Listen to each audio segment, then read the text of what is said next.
Assalamualaikum warahmatullahi wabarakatuh. Kembali lagi di channel Adi Cibeet. Di video kali ini saya akan menceritakan kisah misteri yang berjudul Perang Gaib Part 1. Cerita ini ditulis oleh Bang Dioseta. Terima kasih buat Bang Dioseta yang sudah mengizinkan saya untuk membawakan cerita ini.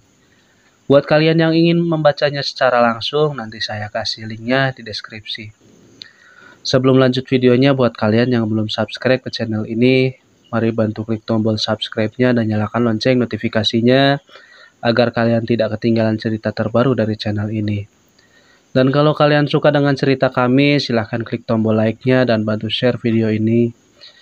Agar kalian tidak penasaran, yuk langsung aja kita mulai ceritanya.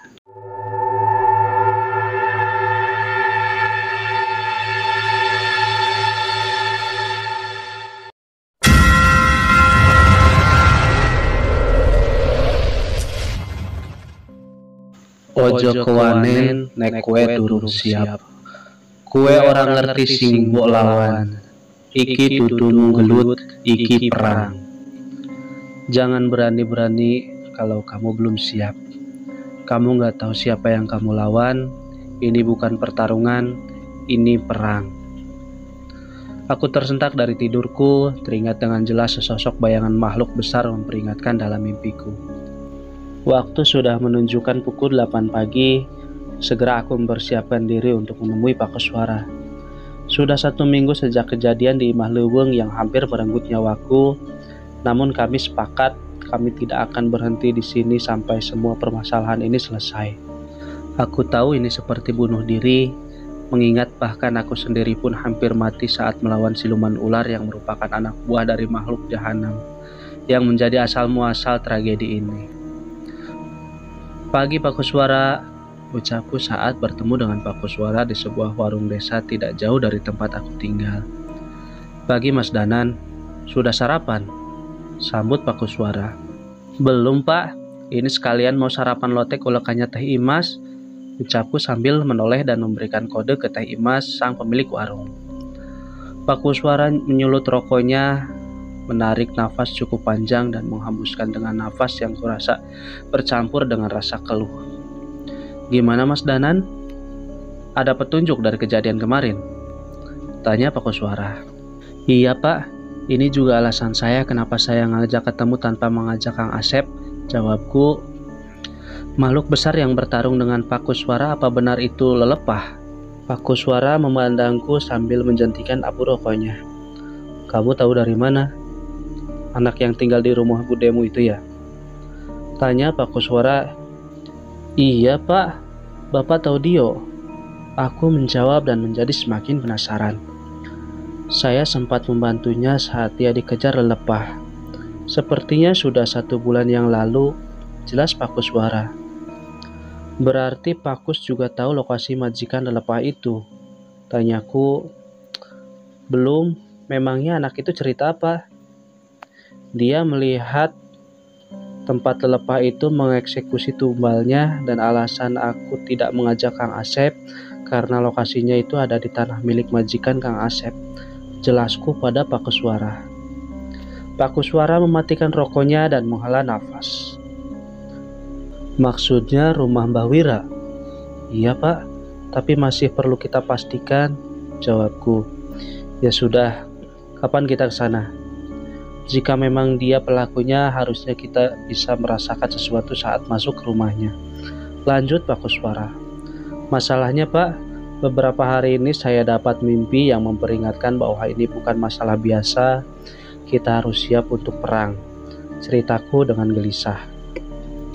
Semenjak mimpi itu menggangguku, aku mencoba meminta pertolongan ke seseorang namanya Cahyo, teman seperjuanganku saat masih bekerja di pabrik gula di Klaten. Kalau Pak Koswara berkenan, bagaimana kalau besok Rabu kita ke sana? Saya juga meminta tolong teman saya dari Klaten untuk membantu, tanyaku ke Pak Koswara. Baik Mas Danan, jangan lupa persiapkan segalanya dari awal. Kita tidak tahu apa yang kita hadapi nanti, jawab Pak Koswara. Sepiring lotek diantarkan oleh Teh Imas ke hadapanku. Segera aku melahapnya dan melanjutkan pembicaraan biasa dengan Pak Koswara. namun tetap terlihat raut muka gelisah dari wajahnya. Tepat hari Rabu, sesuai yang telah dijanjikan kami berkumpul di tempatku, di rumah Bu Ranti tepatnya. Aku menunggu bersama Cahyo yang sudah datang dari kemarin malam dan menginap di sini. Namun hujan deras tak kunjung berhenti dan Pak Kuswara belum kunjung datang juga. "Dio, kamu benar lihat makhluk itu di tanahnya Mbah Wira kan?" tanya Cahyo ke Dio. "Bener Mas, aku pertama kali melihat di sana dan dikejar sampai akhirnya Pak Kuswara nolongin Dio," ceritanya singkat. Hujan semakin deras, rintikan hujan menutupi pandangan keluar, suara menggelegar bersahut-sahutan seolah petir menyambar dari dekat. Suara pintu diketuk mengganggu lamunanku. Segera aku berdiri dan menghampiri pagar rumah, berharap Pak Kuswara yang datang. "Danan, tunggu!" teriak Cahyo menahanku. Aku menoleh sebelum sempat membuka pagar. Hujan semakin deras dan dentuman di atas rumah mendadak menjadi semakin keras dan bertubi-tubi. "Siapa kamu?" teriak Cahyo sambil menarik tubuhku. Sesosok bayangan muncul dari rintikan hujan yang deras. Terlihat sesosok makhluk kurus kering dengan kepala yang miring menyeringai, dengan bibirnya yang robek sampai ke telinga. Suara tertawa keras muncul dari makhluk itu seolah meledek kami.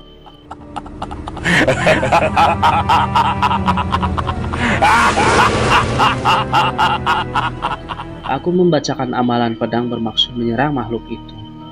Namun sebelum selesai makhluk itu menghilang di balik derasnya rintikan hujan. Suara dentuman menjadi semakin keras. Cahyo berinisiatif keluar dan memeriksanya kondisi di sekitar rumah kami. "Brengsek, kenapa kita bisa tidak sadar?" ucap dia dengan kesal. Aku menyusul Cahyo keluar dan melihat apa yang terjadi. "Itu Banaspati?" tanyaku pada Cahyo untuk memastikan apa yang kulihat. Banaspati adalah makhluk jahat berbentuk bola api yang kerap digunakan oleh orang dengan ilmu yang sangat tinggi untuk menyerang musuhnya dengan maksud membunuh. "Siapapun yang mengirim ini pasti orang dengan ilmu tinggi," ucap Cahyo. Bola api itu berputar-putar di atas rumah, bermaksud menyerang dan menerobos atap rumah, dan jika itu terjadi pasti sudah ada nyawa yang melayang di rumah ini.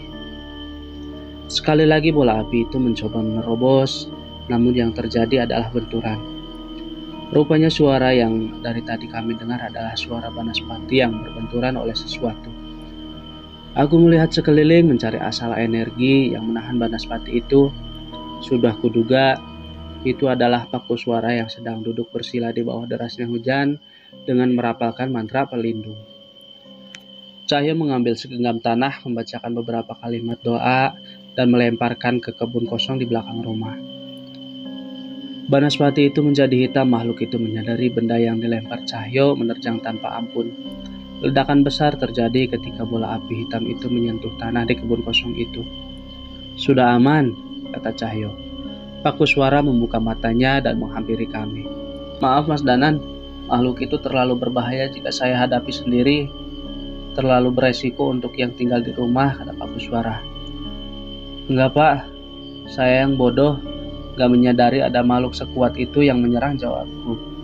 "Terima kasih Mas, saya baru tahu ada cara seperti itu untuk mengalahkan Banaspati," ucap Pak Kuswara sambil menoleh kepada Cahyo. "Enggak Pak, saya yang berterima kasih. Kalau tidak ada pelindung dari Pak Kuswara, mungkin salah satu dari kita sudah celaka," jawab Cahyo. "Ayo masuk dulu Pak, kita kenalan di dalam saja," ucapku memotong pembicaraan mereka. Kami mengeringkan diri, mengganti pakaian, dan melanjutkan pembicaraan kami. Bu Ranti datang dengan menyuguhkan teh hangat untuk Pak Kuswara. "Mas Danan, kelihatannya kondisinya semakin berbahaya," ucap Bu Ranti gelisah. Pak Kuswara menyeruput teh hangat buatan Bu Ranti terlihat menggiurkan, namun aku harus menyempurnakan pusakaku untuk persiapan nanti. "Bahaya Bu, tapi mau gimana lagi? Kalau tidak diselesaikan korbannya akan semakin banyak," jawabku kepada Bu Ranti. "Iya Mas, pokoknya hati-hati ya," sahut Bu Ranti. "Bu, saya titip ini, tolong diserahkan ke Dio. Minta dia membawa ini selama kami pergi." Ucap Buranti sembari menyerahkan sebuah benda yang kutahu itu adalah pusaka berbentuk kalung. Hehehe, itu pusaka pengganti raga juga, Pak? Tanyaku pada Pak Kuswara dengan penuh harap. Bukan, hanya untuk berjaga-jaga saja. Anak itu pernah bertemu dengan lelepah. Bisa jadi anak itu juga terikat dengan takdir ini, jawab Pak Kuswara. Hujan sudah mulai berhenti. Sebelum berangkat kami berdoa dan menunaikan kewajiban kami masing-masing sebagai makhluk ciptaan Tuhan Yang Maha Kuasa, sekaligus memohon perlindungan atas apa yang akan kami lakukan nanti. Langit mulai memerah, sebuah rumah yang dikelilingi pekarangan besar pun mulai terlihat. Ukiran kayu dan hiasan kepala kerbau menyambut kami dengan hawa misteriusnya. Bau darah dan sesaji mengelilingi pekarangan rumah ini. Aku pernah lewat sini, namun sebelumnya tidak ada bau seperti ini. Mungkin kali ini Mbah Wira merasa tidak perlu menutup-nutupi lagi apa yang dia lakukan. Seorang pria tua dengan janggut putih panjang dan baju hitam yang kusam berjalan keluar. Seolah dia sudah tahu kedatangan kami. Dia adalah Mbah Wira, salah satu sesepuh kampung ini. Namun dia memang sangat misterius, segala sesuatu yang berhubungan dengan dia biasanya diurus oleh Kang Asep. Bocah-bocah goblok, kalian lihat tahu apa yang kalian hadapi? Ucap apa tua itu. Jadi benar, ini semua ulah Mbah Wira? Tanya Pak Kuswara dengan raut muka yang masih tenang. Belum sempat menjawab pertanyaan Pak Kuswara, tanah di sekitar kami mulai bergerak, seolah akan muncul sesuatu dari dalamnya. Benar saja, sebuah tulang belulang yang terbungkus dengan daging busuk mencoba meraih keluar. Tidak cuma satu, tapi puluhan tangan muncul dari dalam tanah. Kami mundur menjaga jarak untuk mencegah hal yang tidak diinginkan. Lain dengan Pak Kuswara, beliau justru maju seolah siap menghadapi makhluk sebanyak itu. Tidak usah khawatir, Mas Danan. Aku sudah pernah berurusan dengan makhluk-makhluk ini sebelumnya. Ucap Pak Kuswara sambil mengeluarkan pusaka mata tombak yang dulu digunakan di Mahlegung. Jelma anu indit ulah balik. Anu geus tenang ulah ngaganggu, anu teu tenang tanpa papalas kanyeri. Mata tombak dijatuhkan ke tanah, cahaya bersinar memenuhi pekarangan. Makhluk-makhluk itu berhenti bergerak tanpa perlawanan. Pak Kuswara menghela nafas lega. Nampaknya ia berusaha menghindari pertarungan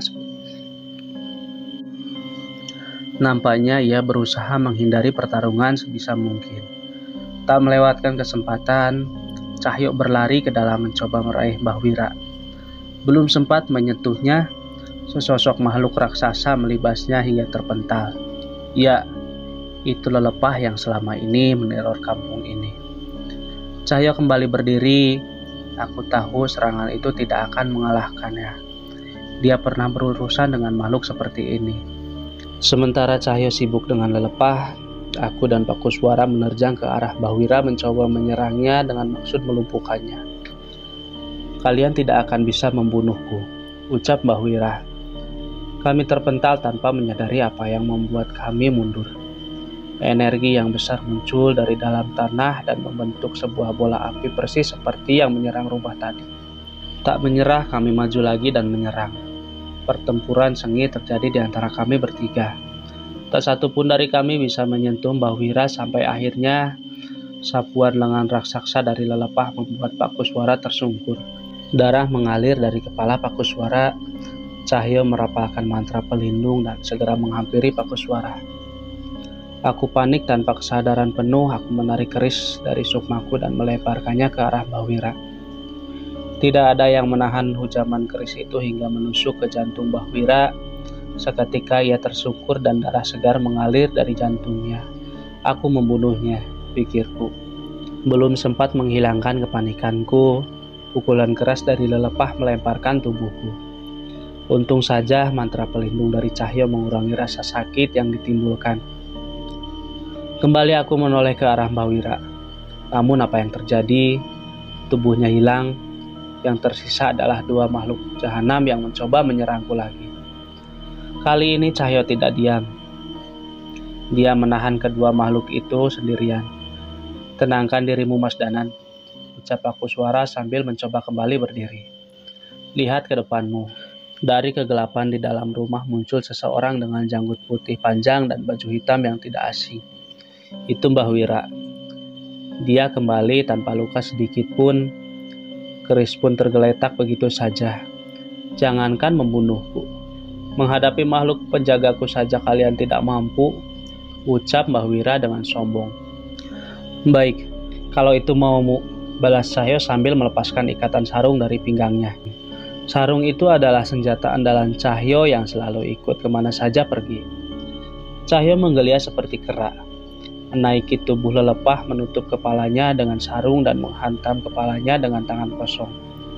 Lelepah itu meraung kesakitan, membenturkan kepalanya ke pohon untuk menjatuhkan Cahyo. Aku menarik kerisku, merapalkan ajian lebur saketi, sebuah sarangan jarak jauh untuk menyerang inti dari Banaspati. Tak terima dengan seranganku, bola api itu kembali menghitam dan menerjang ke arahku. Tentunya aku sudah bersiap. Namun sebelum makhluk itu mengenaiku, sekali lagi Pakusuara melemparkan mata tombaknya ke Banaspati hingga bola api itu pecah tak berbentuk. Aku menoleh ke arah Cahyo, dia semakin menggila. Mata dari raksasa itu dipaksa keluar dengan kedua tangannya. Taring dari makhluk itu mencoba melumat manusia yang sedang menyerangnya. Namun kedua tangan Cahyo menahannya dan merobek rahang lelepah itu. "Mas Cahyo, jantungnya!" teriak Pakusuara. Sadar dengan petunjuk dari Pakusuara, Cahyo membacakan ajian pada tangannya dan seolah tangan kanannya berubah seperti lengan kera raksasa dengan cakar yang tajam. Seketika lengan itu menghujam dada lelepah itu, menggenggam jantungnya dan menariknya keluar. Sontak raksasa itu tersungkur dan tak berdaya. Mengerikan. Ya memang, itu adalah roh bangsa kera dari hutan Wanamarta yang menjadi pelindung Cahyo. Kami segera berkumpul dan menghampiri Mbah Wira. Namun sesuatu yang aneh terjadi. Mbah Wira tersungkur, kulitnya menjadi keriput dan menghitam. Namun ia masih berusaha untuk bertahan. "Mbah Wira!" teriak suara seseorang dari dalam rumah dan berlari menghampiri Mbah Wira. Itu Kang Asep. Rupanya dia menyaksikan semua ini dari awal. Mbah Wira menoleh ke arahku dengan bantuan Kang Asep menahan badannya. "Aku tidak akan mati," ucapannya kepada kami. Belum sempat menjawab ucapannya, Mbah Wira melanjutkan perkataannya lagi. "Aku tidak akan bisa mati. Seandainya bisa memilih mati, mati adalah hukuman teringan untukku saat ini," lanjutnya. "Kami tidak akan membunuhmu. Hentikan serangan yang kamu lakukan selama ini," ucap Pakusuara kepada Mbah Wira. "Seandainya saja aku bisa. Aku sudah memulai sesuatu yang tidak bisa aku akhiri," jawabnya. Bersambung. Wah, memang cerita yang dibuat oleh Bang Dioseta ini top banget. Terima kasih buat Bang Dioseta yang sudah mengizinkan saya untuk membawakan cerita ini. Mohon maaf bila ada salah-salah kata. Dan buat kalian yang nonton video ini, jika kalian suka dengan cerita yang saya bawakan, jangan lupa like video ini dan share sebanyak-banyaknya. Dan buat kalian yang ingin membacanya secara langsung, nanti saya kasih di deskripsi linknya. Oke, terima kasih. Wassalamualaikum warahmatullahi wabarakatuh.